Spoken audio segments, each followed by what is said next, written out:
السلام عليكم ورحمة الله وبركاته. الحمد لله وكفى وسلام على عباده الذين اصطفى. أما بعد فقد قال الله تعالى في كلامه المجيد وفرقانه الحميد. أعوذ بالله من الشيطان الرجيم. بسم الله الرحمن الرحيم. وما خلقت الجن والإنس إلا ليعبدون.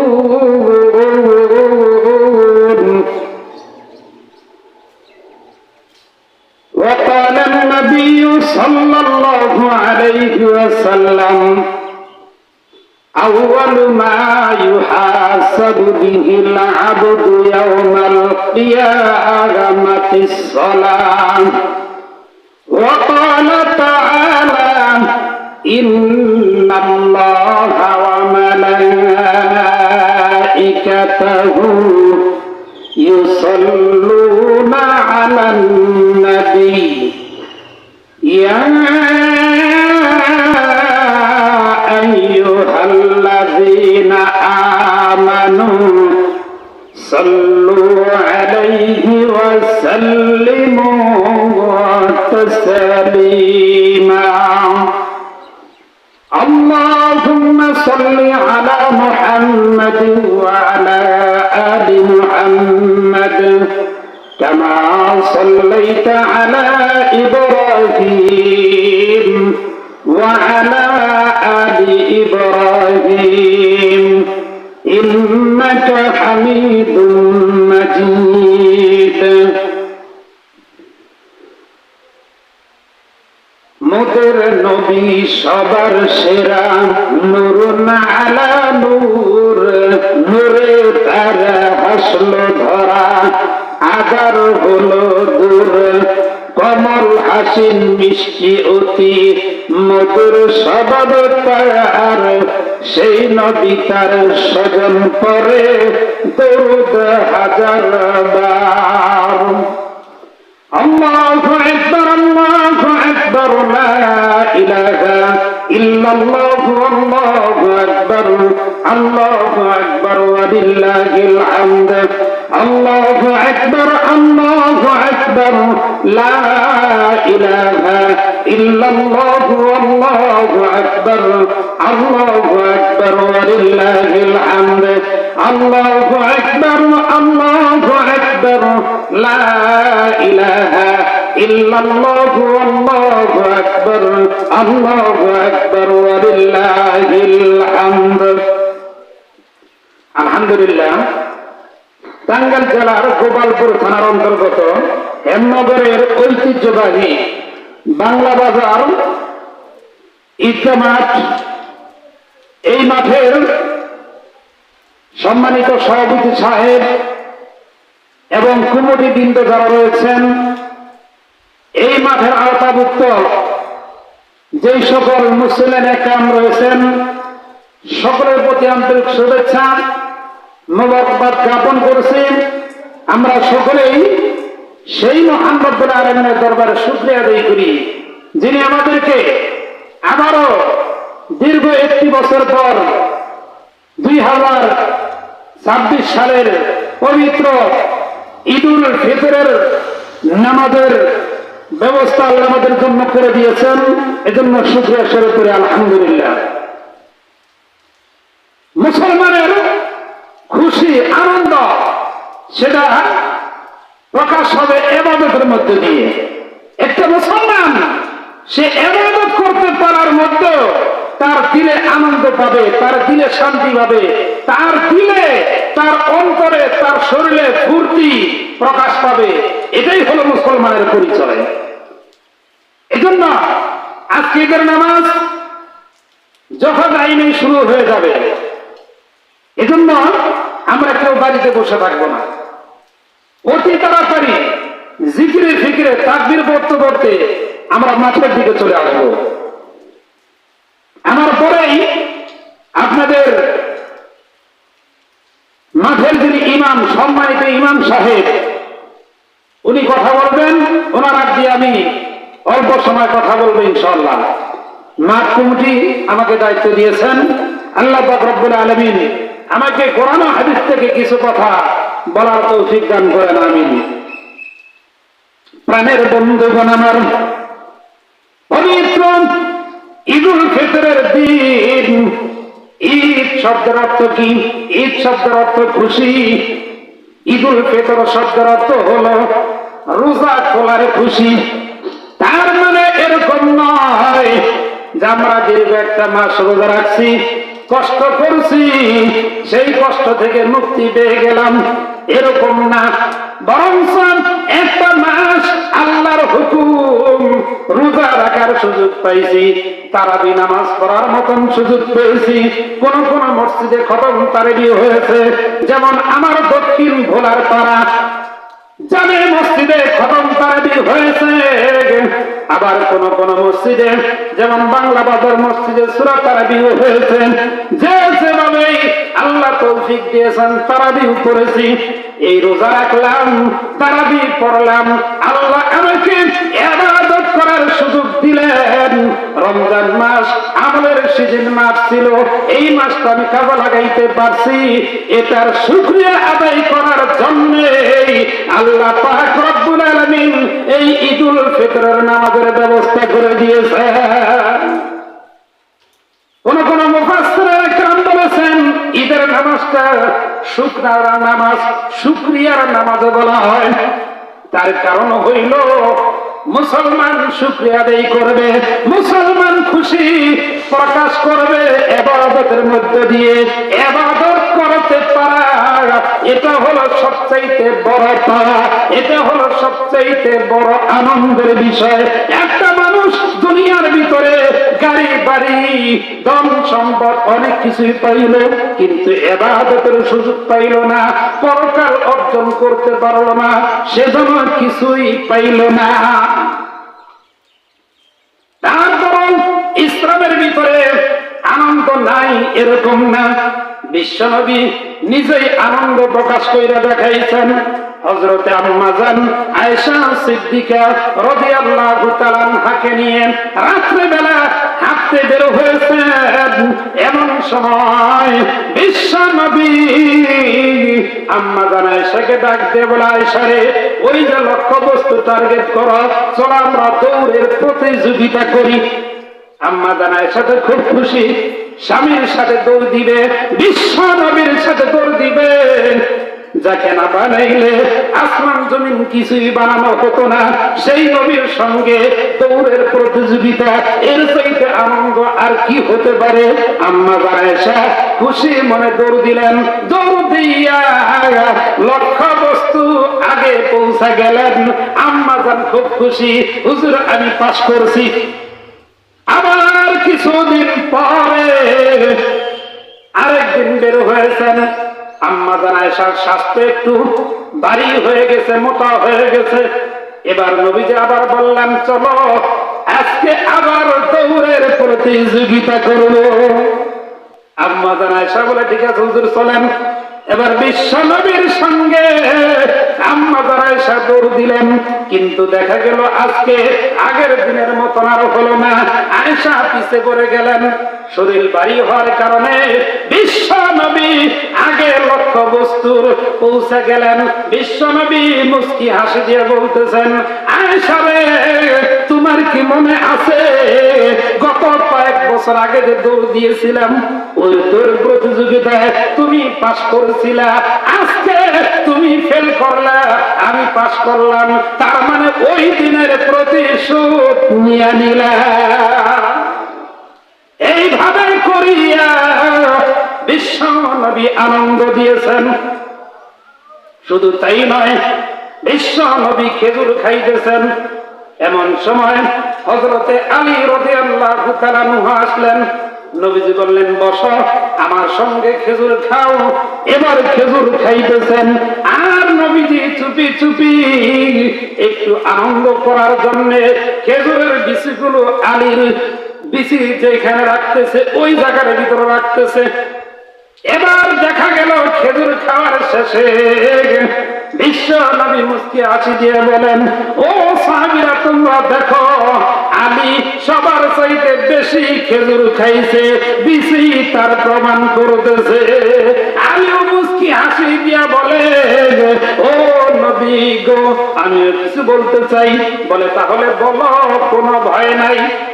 এবার আলী বলো, ও সাহাবীরা, আমার ভাই, তোমরাও দেখো, আমার তো বিচি প্রমাণ করে আমি খেজুর বেশি খাইছি, কিন্তু আমার নবী তো দেখা যায় যে বিচি কম দেখা যায়, তার বিচি তো একদমই কম, কিন্তু খেজুর তো কম খায় নাই, তার মানে বিচি সহ নবীজি খাইছে। এবার সবাই মুস্কি মুস্কি হাসে। এটাই হলো ইসলামের আনন্দ। তার মানে হলো ইসলামের ভিতরে আনন্দ দেওয়া আছে, তাই বলে খিলখিল করে হাসা যাবে না। মুস্কি হাসি দেওয়া সুন্নাত। আপনি মুস্কি হাসি দিবেন, সদকার সওয়াব পেয়ে যাবেন। একজনের সাথে আপনি হাসি মুখে কথা বলবেন, সদকার সওয়াব পেয়ে যাবেন। আপনি একটা ফলের গাছ লাগাইছেন, ওই গাছের ফল মানুষে খাইতেছে, ওই গাছের ফল পাখিয়ে খাইতেছে। আপনি যদি দাবি না রাখেন, আল্লাহ আপনার আমলনামায় সদকা করার সওয়াব দান করে দিবেন। সুবহানাল্লাহ ওয়ালহামদুলিল্লাহ লা ইলাহা ইল্লাল্লাহ লা ইলাহা ইল্লাল্লাহ। যার দিলে আছে আল্লাহর ভয়, আল্লাহ আল্লাহ সব সময়। আহারে নিজের ভালো লাগে না, ভালো লাগে শুধু আল্লাহ। লা ইলাহা ইল্লাল্লাহ লা ইলাহা ইল্লাল্লাহ লা ইলাহা ইল্লাল্লাহ। আসমানের মালিক যে আল্লাহ, জমিনের মালিক সে আল্লাহ, আমার হায়াতের মালিক যে আল্লাহ, মৌতের মালিক সে আল্লাহ। লা ইলাহা ইল্লাল্লাহ লা ইলাহা ইল্লাল্লাহ। আসমান সুন্দর, জমিন সুন্দর, আরো সুন্দর গাছপালা, তাহার চাইতেও অধিক সুন্দর আমাদের নবীজি কামলিওয়ালা। লা ইলাহা ইল্লাল্লাহ লা ইলাহা ইল্লাল্লাহ লা ইলাহা ইল্লাল্লাহ মুহাম্মাদুর রাসূলুল্লাহ সাল্লাল্লাহু আলাইহি ওয়াসাল্লাম। ও বন্ধু, যেই আলোচনা করতেছিলাম ইবাদত করা, এটাই হলো সবচেয়ে বড় নিয়ামত। ইবাদত করার সুযোগ পাওয়া। আল্লাহ পাক রব্বুল আলামিন মানুষ সৃষ্টির কারণ, উদ্দেশ্য আল্লাহ এইভাবেই বর্ণনা করেছেন। প্রত্যেকটা মানুষের যে কোনো কাজ করা তার একটা উদ্দেশ্য থাকে। উদ্দেশ্য ছাড়া কোন মানুষ যদি অযথাই কোনো কাজ করে, অযথাই কথা বলে, অনর্থক যদি ঘোরাফেরা করে, ওই মানুষকে কেউ বুদ্ধিমান বলে না, ওই মানুষকে মানুষ পাগল বলে। তদ্রুপ আল্লাহ মানুষ সৃষ্টি করেছেন, এমনি এমনি সৃষ্টি করেন নাই, তার একটা উদ্দেশ্য আছে। সেই উদ্দেশ্য বয়ান করতে যাইয়া কোরআনে কারীমের সূরা যারিয়াত নামে একটা সূরা আছে, 27 নম্বর পারার ভিতরে সূরা আর রহমানের আগের সূরা, এই সূরা যারিয়াতের 56 নম্বর আয়াত আমি তেলাওয়াত করেছি। এই আয়াতের ভিতরে আল্লাহ বলতেছেন, ওয়া মা খালাকুতুল জিন্না ওয়াল ইনসা ইল্লা লিয়াবুদুন।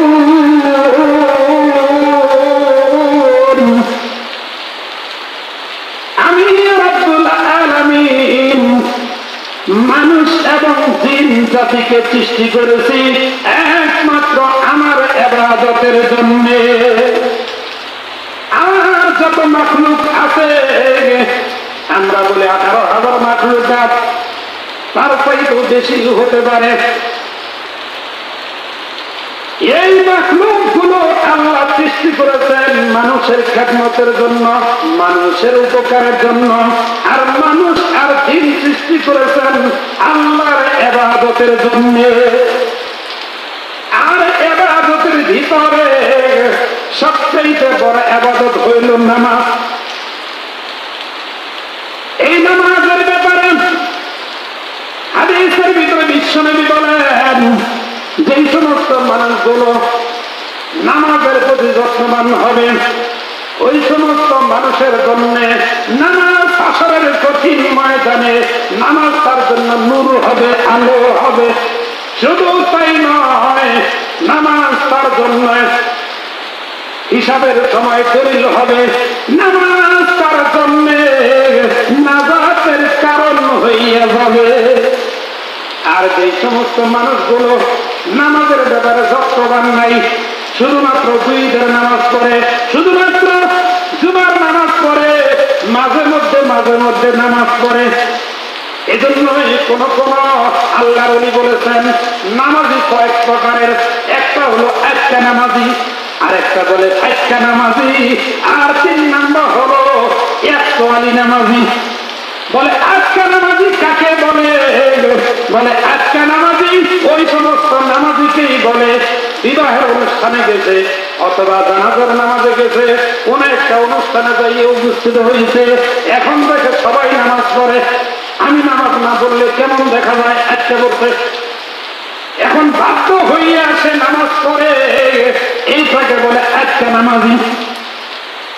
আর এক ধরনের নামাজি আছে যেটাকে বলে 5টা নামাজি, তার মানে মাঝে মাঝে নামাজ পড়ে, নামাজের কোনো যত্ন নাই, নামাজের কোনো গুরুত্ব নাই, মাঝে মধ্যে যখন মনে চায় তখন নামাজ পড়ে, এইটাকে বলা হয় 5টা নামাজি।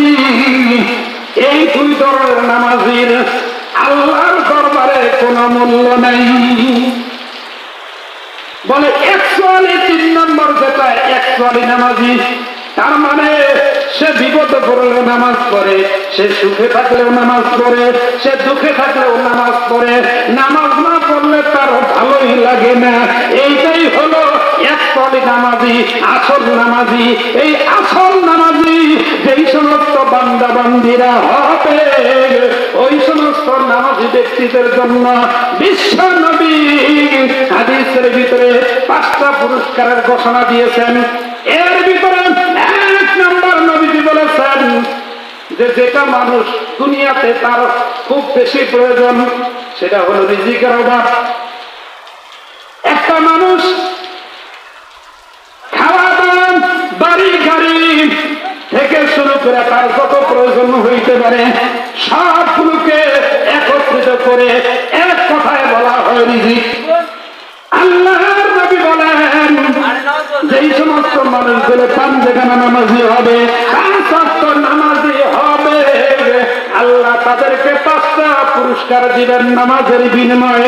এর ভিতরে 1 নম্বর পুরস্কার দিবেন রিজিকের অভাব আল্লাহ দূর করে দিবেন। এজন্যই তো আমরা দেখতে পাই যে সমস্ত মানুষগুলো 5 ওয়াক্ত নামাজি, যদিও তারা গরিব হয় কিন্তু তাদের কোনো অভাব নাই, তাদের কোনো টেনশন নাই, তাদের কোনো চাহিদা এরকম হয় না যে আমি পাইতেছি না, আইরে আমি অভাবে আছি, ঋণে আছি। বরঞ্চ তারা যে কোনো অবস্থায় থাক, তারা আলহামদুলিল্লাহ বলে, তারা দিলের ভিতরে শান্তি পাইতে থাকে। দিলের শান্তি হলো বড় শান্তি। আর দেখবেন যাদের দিলের ভিতরে শান্তি নাই, রিজিকের অভাব, লক্ষ লক্ষ টাকা মাসে কামাই, তারপরে মাস শেষে তার কাছে টাকা থাকে না। ঈদের সময় বন্ধু বান্ধবদেরকে খুঁজে, ভাই কিছু টাকা ঋণ দাও, ঈদের মার্কেট করবো, এই টাকা নাই। বলে তোমার লক্ষ লক্ষ টাকা ইনকাম। বলে লক্ষ টাকা ইনকাম থাকলে কি হবে, খরচ করতে করতে 20 তারিখের ভিতরে সব টাকা শেষ। এজন্য বিশ্বনবী বলেন 5 ওয়াক্ত নামাজের জন্য 5টা পুরস্কার আল্লাহ দিবেন। এর ভিতরে 1 নাম্বার পুরস্কার, যেটা দুনিয়াতে মানুষের প্রয়োজন, রিজিকের অভাব, সেই রিজিকের অভাব আল্লাহ দূর করিয়া দিবে। দুনিয়াতে হলো অল্প দিনের, একদম ক্ষণস্থায়ী। আখিরাতের তুলনায় কেমন ক্ষণস্থায়ী? কুরআনে কারীমের ভিতরে রব্বুল আলামিন ডাক দিয়ে বলেন, خمسين ألف سنة مما تعدون।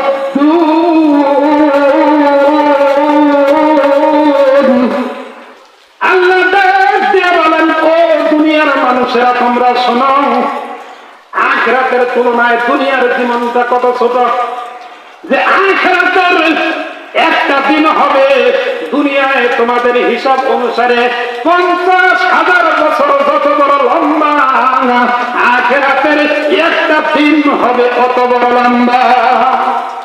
এজন্য ওইখানে লম্বা হায়াত বলে, কত লম্বা হায়াত। নবীজি বলেন, দুনিয়ার জিন্দেগি তোমার শুরু হয়েছে, এক সময় শেষ হয়ে যাবে।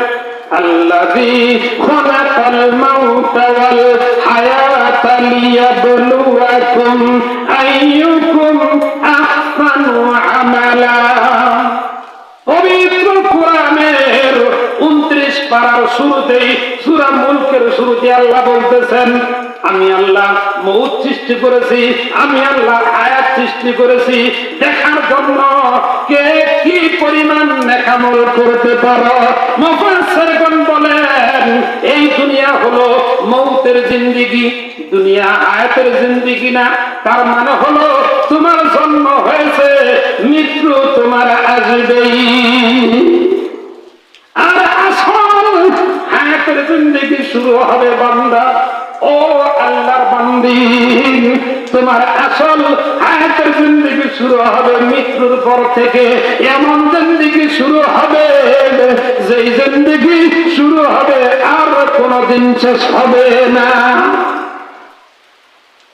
এজন্য মৃত্যুর পর থেকে লম্বা জিন্দেগি শুরু হবে। কিয়ামতের দিন ইসরাফিল আলাইহিস সালাম যখন আল্লাহর হুকুমে সিংহায় টুকর দিবেন, সমস্ত পৃথিবী ধ্বংস হইয়া যাবে। ওই দিন সবার শেষে যেই ব্যক্তি মারা যাবে, আল্লাহর নবী বলেন, ওই ব্যক্তিকেও কমপক্ষে 40,000 বছর কবরের ভিতরে থাকা লাগবে। তাহলে চিন্তা করেন কত লম্বা জিন্দেগি। এজন্য নবীজি বলেন, 5 ওয়াক্ত নামাজি ব্যক্তিকে 5টা পুরস্কার দিবেন। একটা দুনিয়াতে, যেহেতু দুনিয়ার জিন্দেগি অল্প, একটাই চলবে, রিজিকের অভাব আল্লাহ দূর করে দিবেন। আর বাকি 4টা পুরস্কার মরার পর থেকে আল্লাহ দিবেন। এর ভিতরে 2 নাম্বার পুরস্কার যেটা দিবেন সেটা হলো, নবীজি হাদিসের ভিতরে বলেন, আল কবর রাউযাতুম মির রিয়াদিল জান্নাহ আও হুফরাতুম মিন হুফারিন নার। আল্লাহর নবী বলেন, কবরটা এমন জায়গা, কবরটা কারো জন্য জান্নাতের বাগান হবে, কবরটাই কারো জন্মে জাহান্নামের গর্ত হয়ে যাবে।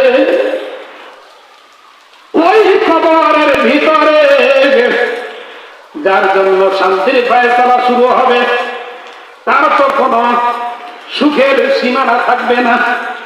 অনন্ত সুখ যেটাকে বলা হয়, জান্নাতের গালিচা বিছায় দেওয়া হবে, জান্নাত থেকে দরজা খুলে দেওয়া হবে, জানালা খুলে দেওয়া হবে, আর কবরে জান্নাতি শীতল হাওয়া আসতে থাকবে, জান্নাতের সুন্দর সুন্দর ফুলের গ্রান আসতে থাকবে, সে আরামে ঘুমাইতে থাকবে।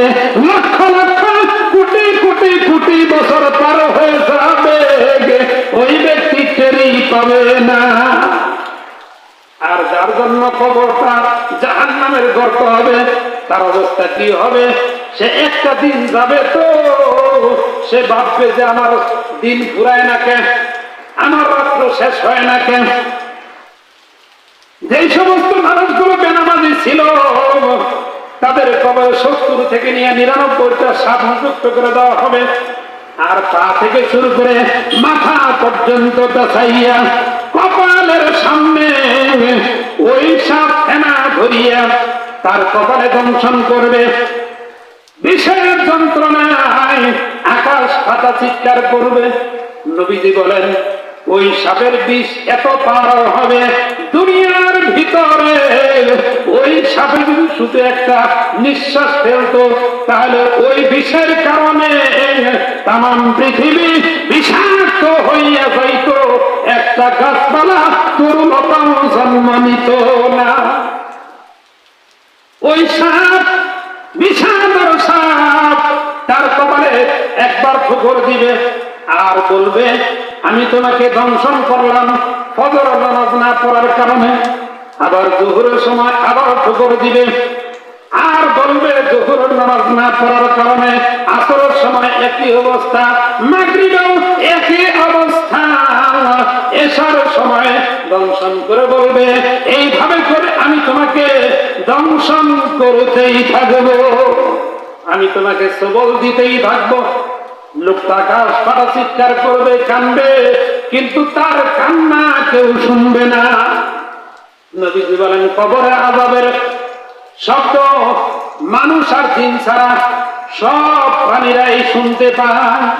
এজন্যই তো দেখা যায় অনেক সময় কবরের পাশে গরু ছাগল কেউ যদি বেঁধে রাখে, ওই পাশের কবর যে আযাব হয়, রশি ছিঁড়া দৌড় দিয়া এক দৌড়ে মালিকের বাড়িতে চইলা আর হাঁপাইতে থাকে ভয়ের কারণে। এজন্য বলতেছিলাম, 5 ওয়াক্ত নামাজি ব্যক্তিকে 5টা পুরস্কার দেওয়া হবে। 2 নম্বর পুরস্কার হইল এই কবরের আযাব আল্লাহ মাফ করে দিবে। 3 নম্বর পুরস্কার নামাজি ব্যক্তিকে আল্লাহ দান করবেন। হাসরের কঠিন ময়দানে সমস্ত মানুষগুলো পেরেশান অবস্থায় থাকবে। যখন হিসাব শুরু হবে, আমলনামা হাতে দেওয়া হবে, এই সময়গুলোতে আমলনামা ছেড়ে দেওয়া হবে। আমলনামা অটোমেটিক উড়ে উড়ে যার যার আমলনামা তার তার কাছে পৌঁছে যাবে। নেককার সালেহিন পরহেজগার বান্দা বান্দি যারা হবে, ওই সমস্ত মানুষের আমলনামা সম্মানের সাথে অটোমেটিক তার সামনে তার ডান হাতে আল্লাহ পৌঁছে দিবে।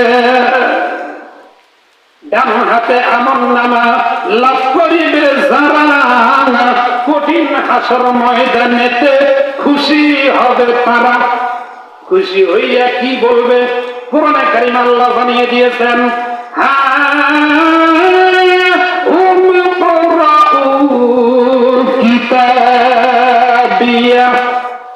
ও আমার দেশবাসী, আমার বন্ধু বান্ধব, তোমরা দেখো আল্লাহ আমাকে পুরস্কার দিয়েছেন, ডান হাতে আমলনামা দান করে দিয়েছে। আল্লাহ আমাদের দান করে দেন, আমিন। পক্ষান্তরে যেই সমস্ত মানুষগুলো আমলনামা বাম হাতে আসবে, আমলনামা খারাপ হবে, তাদের অবস্থা কি হবে? আল্লাহর আযাব কেমন কঠিন হবে। তাদের বাম হাতকে বুকের ভিতর দিয়ে ফেলে পিছন দিকে বের করে দেওয়া হবে। আর এই অবস্থায় তাদের হাতে বাম হাতে আমলনামা পৌঁছে যাবে।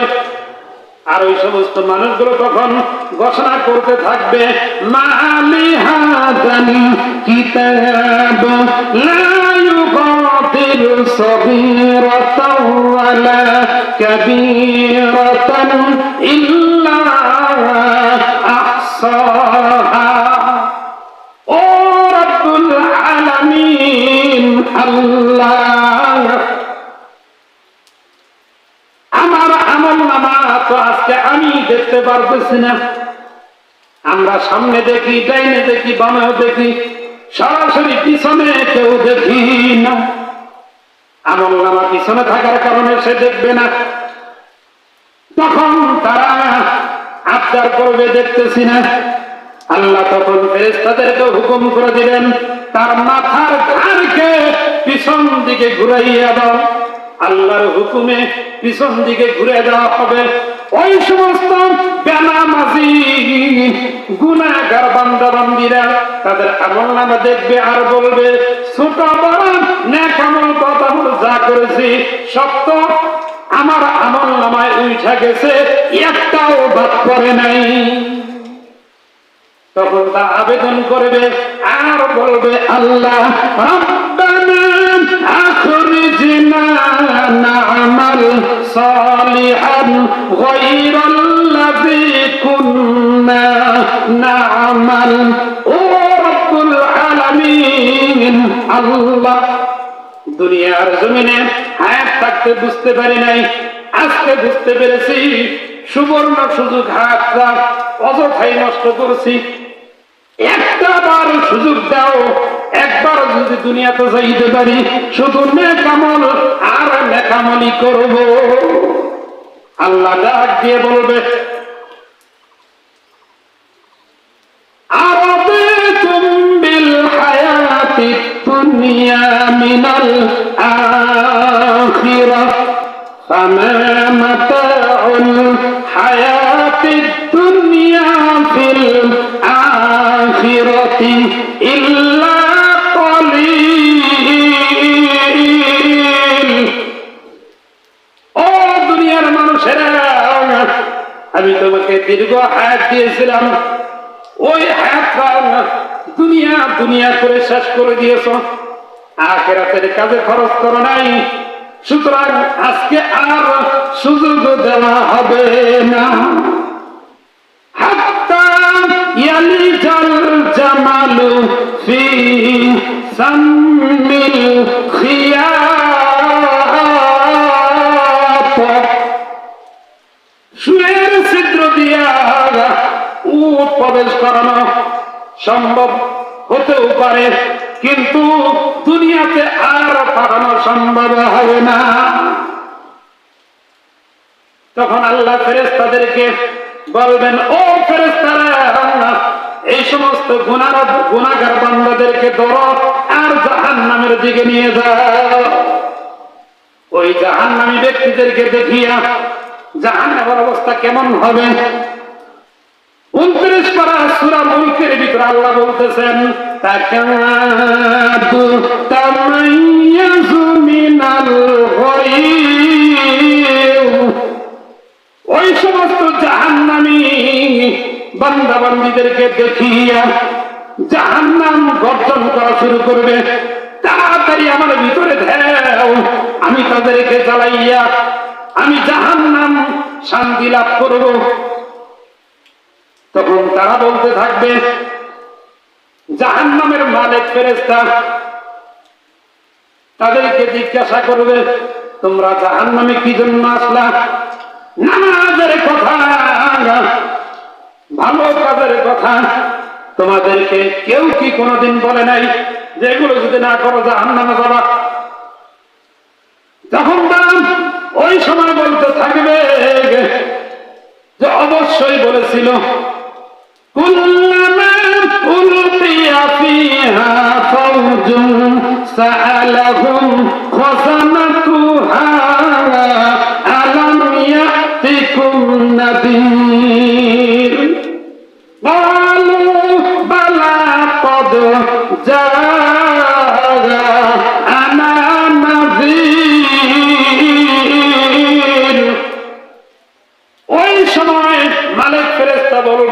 তোমাদেরকে দিনের দাওয়াত কেউ দেয় নাই, তখন তারা বলবে নবীরা বলেছিল, ওলামায়ে কেরামরা বলেছিল, পীররা বলেছিল, আল্লাহর ওলিরা বলেছিল, কিন্তু ওই সময় আমরা আলেমদের কথা বিশ্বাস করি নাই।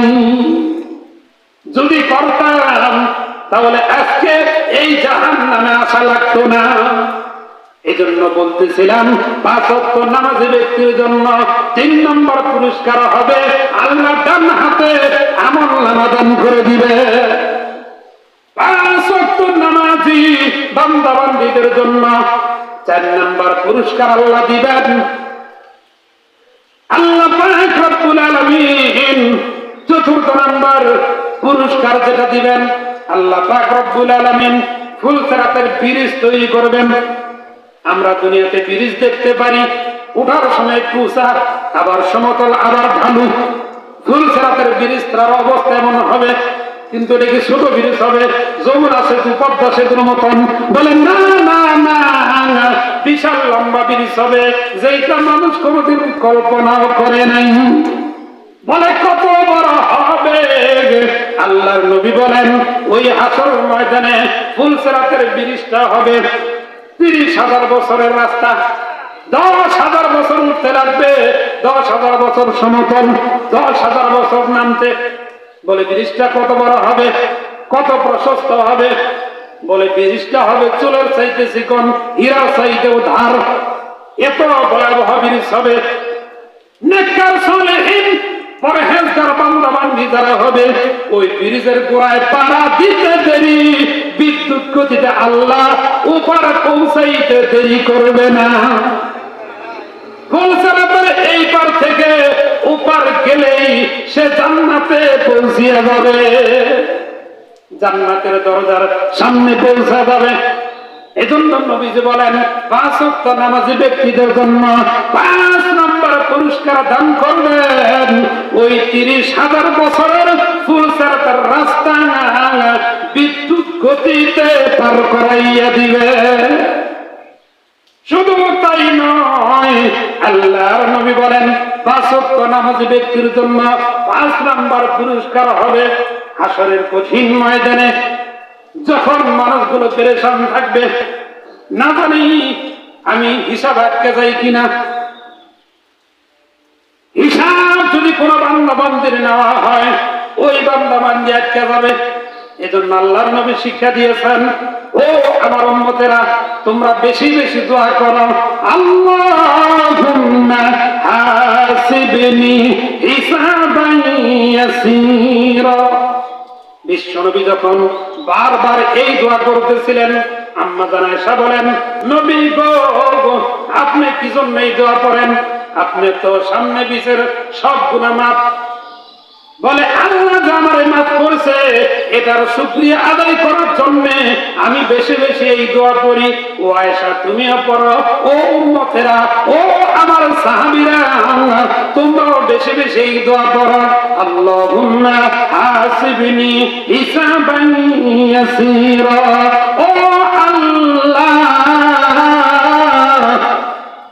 হিসাব দিয়া তোমার জান্নাতে যাইতে পারবো না, আমি দুর্বল বান্দা, তুমি আমাকে বিনা হিসাবে জান্নাত দান করে দাও। আল্লাহর নবী বলেন 5 ওয়াক্ত নামাজি ব্যক্তির 5 নম্বর পুরস্কার হবে বিনা হিসাবে আল্লাহ তাকে জান্নাত দান করে দিবে। এজন্য আজকে আমরা ঈদুল ফিতরের নামাজে আসবো। তাকবীর পড়তে পড়তে আমরা সবাই ঘর থেকে বের হয়ে যাই। ঈদের নামাজে কয়েকটা সুন্নাত, এর ভিতরে 1 নম্বর সুন্নাত হলো সুন্দর করে গোসল করা। 2 নম্বর সুন্নাত হলো গোসল করার পর নতুন কাপড় পরিধান করা, সামর্থ্য থাকলে, আর না থাকলে যেটা আছে উত্তম পোশাক ওইটাই পরা। 3 নম্বর ঈদের সুন্নাত হইল মেসওয়াক করা। 4 নম্বর সুন্নাত হইল আতর খুশবু লাগানো। অ্যালকোহল যুক্ত সেন্ট যদি আপনি ব্যবহার করেন কাপড় নাপাক হবে, আর কাপড় নাপাক হইলে আপনার নামাজই হবে না। এজন্য সেন কেউ ব্যবহার করবেন না। যদি ব্যবহার করেন দেখবেন ওদের ভিতরে অ্যালকোহল আছে কিনা। আচার ব্যবহার করা সুন্নাত। বিশ্বনবী বলেন 5 নম্বর সুন্নাত হইল মিষ্টি কিছু খাওয়া। ঈদুল ফিতরের দিনে মিষ্টি কিছু খাওয়া এটা সুন্নাত, আর ঈদুল আজহার দিনে কোনো কিছু না খাইয়া কুরবানি করার পরে খাওয়া এটাই সুন্নাত। 6 নম্বর সুন্নাত হইল বিশ্বনবী বলেন তোমরা ঈদুল ফিতরের নামাজে যখন যাবে এক রাস্তা দিয়ে যাবে। 7 নম্বর সুন্নাত হইল যে রাস্তা দিয়া মাঠের নামাজে গেলাম ওই রাস্তা দিয়ে না যাইয়া অন্য রাস্তা দিয়ে আসবে। তারপরে বিশ্বনবী বলেন আরেকটা সুন্নাত যেটা সেটা হলো পারলে ঈদগাহে যাইয়া ঈদের নামাজ পড়া। যেমন আজকে আপনাদের টাঙ্গাইল জেলা গোপালপুর থানার অন্তর্গত হেমনগর ইউনিয়নে ঐতিহ্যবাহী বাংলা বাজার মাঠ, উপরে খুব সুন্দর সামিয়ানার ব্যবস্থা করা আছে। এরকম মাঠের ব্যবস্থা অনেক জায়গায় খুব কমই আছে। এই মাঠের ব্যবস্থা, মাঠের ভিতরে যাইয়া ঈদের নামাজ পড়া এটাও আরেকটা সুন্নাত। তবে যে জায়গায় মাঠের ব্যবস্থা নাই, মসজিদে নামাজ হয়, তাদের নামাজ হবে না এরকম না, তাদেরও নামাজ হবে, কিন্তু এই সুন্নতটা তারা পাইলে না। তারপরে বিশ্বনবী বলেন মাঠের জন্য যখন তোমরা রওনা দিবে তাকবীর পড়তে পড়তে আসবে, এটাও আরেকটা সুন্নাত। বলে কি তাকবীর পড়বে? আমার সাথে পড়েন আর মুখস্থ করেন আল্লাহু আকবার, আল্লাহু আকবার, লা ইলাহা ইল্লাল্লাহু, আল্লাহু আকবার, আল্লাহু আকবার, লিল্লাহিল হামদ, আল্লাহু আকবার, আল্লাহু আকবার, লা ইলাহা ইল্লাল্লাহু, আল্লাহু আকবার, আল্লাহু আকবার, লিল্লাহিল হামদ, আল্লাহু আকবার, আল্লাহু আকবার, লা ইলাহা ইল্লাল্লাহু, আল্লাহু আকবার, আল্লাহু আকবার, ওয়ালিল্লাহিল হামদ। নামাজের সময় অতি নিকটে, আমরা কেউ অযথা বাড়িতে সময় নষ্ট করব না। দেরি করে আসিয়া আমরা হট্টগোল করবো, জামাত পাইলাম না, অবজেকশন করব, এই অবজেকশন কিন্তু তখন কাজে আসবে না। মাঠ কমিটির সিদ্ধান্ত যথা টাইমে মাঠের নামাজ শুরু হয়ে যাবে। এই জন্য আপনারা তাকবীর করতে করতে অতি তাড়াতাড়ি মাঠের দিকে আসান। আল্লাহ আমাদের সকলকে সহি সালামতে ঈদগাহ মাঠে আসার তৌফিক দান করেন, আমিন। সুবহানাল্লাহ ওয়ালহামদুলিল্লাহ, লা ইলাহা ইল্লাল্লাহ, লা ইলাহা ইল্লাল্লাহ, লা ইলাহা ইল্লাল্লাহ, মুহাম্মাদুর রাসূলুল্লাহ সাল্লাল্লাহু আলাইহি ওয়াসাল্লাম। প্রাণের বন্ধু, আজকে কয়েকটা বিষয় আমাদের বিশেষ করে লক্ষ্য করতে হবে। এর ভিতরে 1 নাম্বার বিষয় হলো সাদকাতুল ফিতর। এই সাদকাতুল ফিতর অবশ্যই আদায় করতে হবে। সাদকাতুল ফিতর ওয়াজিব হয় ঈদের দিন সকালবেলা, ঈদের নামাজের আগেই সাদকাতুল ফিতর আদায় করে দেওয়া উত্তম। যদি না পারেন ঈদের নামাজের পরে দিলেও চলবে। বলে হুজুর সাদকায়ে ফিতর কেমনে দিব? বলে কমপক্ষে নিম্ন 110 টাকা থেকে শুরু করে 850 টাকা পর্যন্ত বর্তমানে বাজেট করা হয়েছে। 5টা জিনিস দিয়ে আপনি সাদকায়ে ফিতর আদায় করতে পারেন। আটা, গম, 2 নাম্বার হলো খেজুর, 3 নাম্বার হলো পনির, 4 নাম্বার হলো কিশমিশ। এগুলো দিয়ে আপনি সাদকায়ে ফিতর আদায় করবেন। এই সাদকায়ে ফিতর যেই সমস্ত মানুষগুলো উপরে ওয়াজিব হবে, বলে ঈদের দিন সকালবেলা যদি কোন সন্তান জন্মগ্রহণ করে, ওই সন্তানের উপরেও তার যদি নেশাব পরিমাণ মালের অধিকারী হয়, এই ঈদের দিন সকালবেলা যদি নেশাব পরিমাণ, যাকাতের নেশাব পরিমাণ মালের অধিকারী হয়, শুধু টাকা পয়সা না, অন্যান্য ঘরের আসবাবপত্র মিলিয়েও যদি নেশাব পরিমাণ মালের মালিক হয়, তাহলেই তার উপর সদকায়ে ফিতরা আদায় করা ওয়াজিব। বাড়ির নাবালক সন্তানের পক্ষ থেকে বাড়ির যিনি কর্তা তার উপর আদায় করা দেওয়া দায়িত্ব, কিন্তু বালিক সন্তানদের পক্ষ থেকে দায়িত্ব হিসাবে নয়, গার্জেন হিসাবে যদি আদায় করে দেয় তাহলেও আদায় হয়ে যাবে। এজন্য এই সদকায়ে ফিতর আমরা অবশ্যই আদায় করব।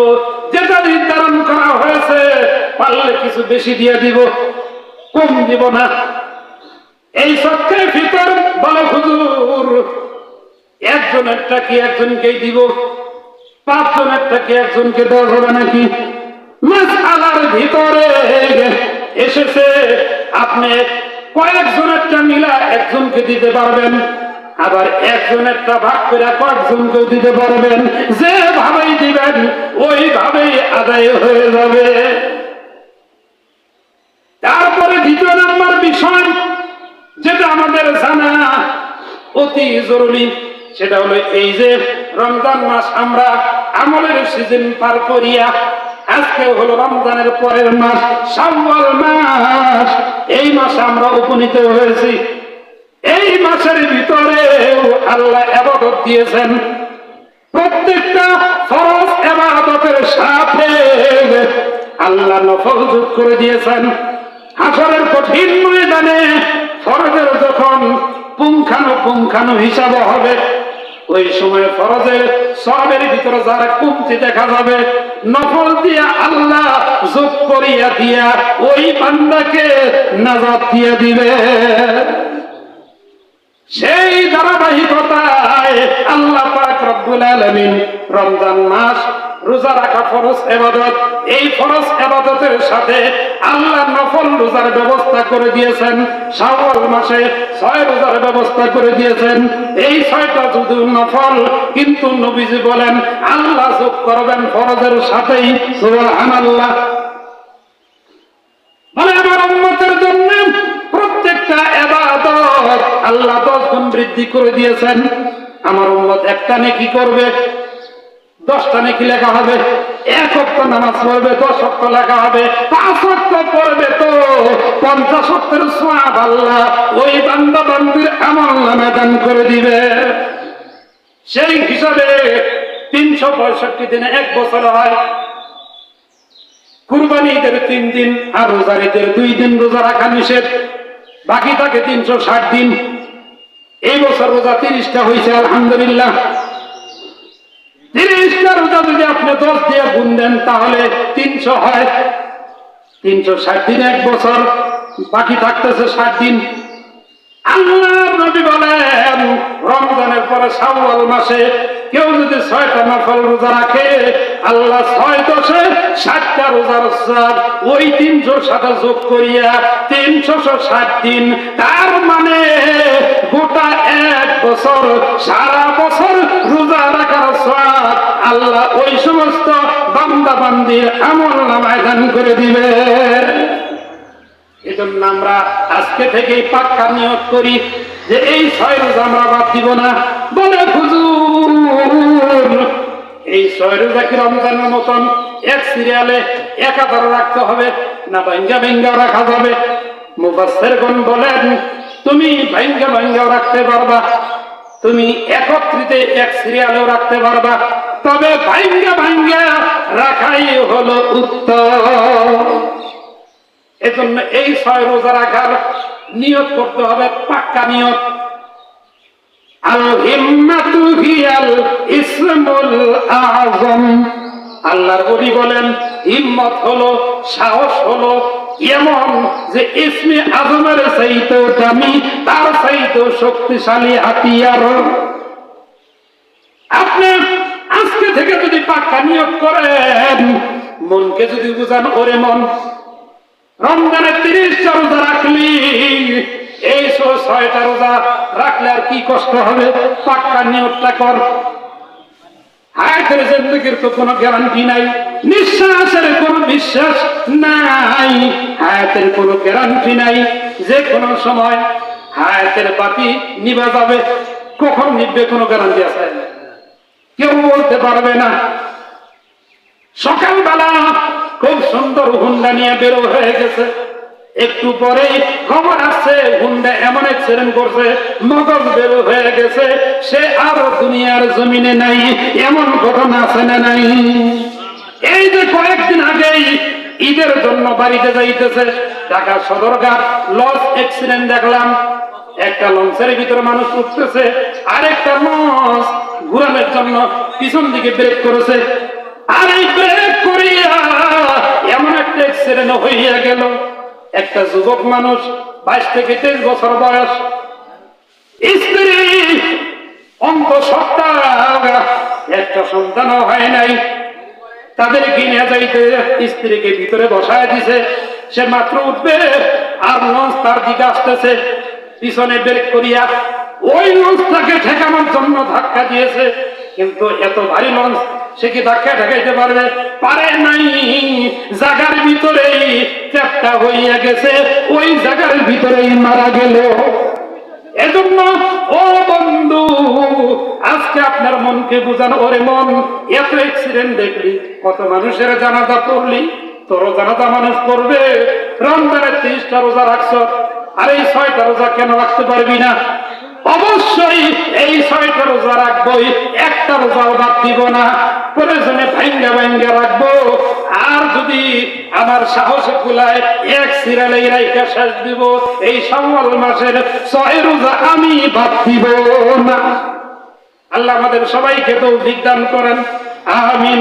ও বন্ধু, আরেকটা বিষয় যেটা আমাদের জানা দরকার, ঈদের নামাজ পড়ার জন্য আমরা আসি, দীর্ঘদিন পরে ঈদের নামাজ হয়, অনেকেই ভুলে ঈদের নামাজ পড়তে আসিয়া জানাজার নামাজ পড়া বাড়িতে যায়, তার মানে ঈদের নামাজের নিয়ম তার মনে নাই। এজন্য ঈদের নামাজের নিয়মটা খেয়াল করতে হবে। স্মরণ করায় দেওয়ার জন্য আমি বলতেছি, একটু লক্ষ্য করুন, তাহলে বুঝতে পারবেন। ঈদুল ফিতরের নামাজ ছিল ওয়াজিব। আপনি যদি আরবিতে না পারেন, বাংলায় নিয়ত করবেন, 6 তাকবীরের সহিত ঈদুল ফিতরের ওয়াজিব নামাজ এই ইমামের পিছনে পড়িতেছি আল্লাহু আকবার। অথবা আপনি আরবিতে পারলে আরবিতে নিয়ত করবেন, নাওয়াইতু নুসাল্লিয়া লিল্লাহি তাআলা রাকাআতাই সালাতিল ঈদুল ফিত্রি মা সিত্তি তাকবীরাতি ওয়াজিবুল্লাহি তাআলা। মুটির লোক যারা আসতে বলে আলহামদুলিল্লাহ, মুটির লোক আসতে বলে, মুটির লোক কমিটির লোক যারা আছেন, বিশেষ করে এই মাঠ কমিটি, বাংলা বাজার কেন্দ্রীয় মাঠ কমিটির লোক যারা আছেন, তারা অতি তাড়াতাড়ি এই মাঠের ভিতরে উপস্থিত হন। বৃষ্টির কারণে পানি জমে গেছে, একটু মুছিয়া নামাজের উপযোগী করে দেওয়ার জন্য, অথবা কার্পেট বিছাইয়া যেভাবে হোক, হ্যাঁ, জগানিয়া নামাজের উপযোগী করার জন্য বিশেষভাবে অনুরোধ করা হইতেছে। আয়সা করছে, আলহামদুলিল্লাহ, তোমার লোক আয়সা করছে। সুবহানাল্লাহ ওয়ালহামদুলিল্লাহ লা ইলাহা ইল্লাল্লাহ লা ইলাহা ইল্লাল্লাহ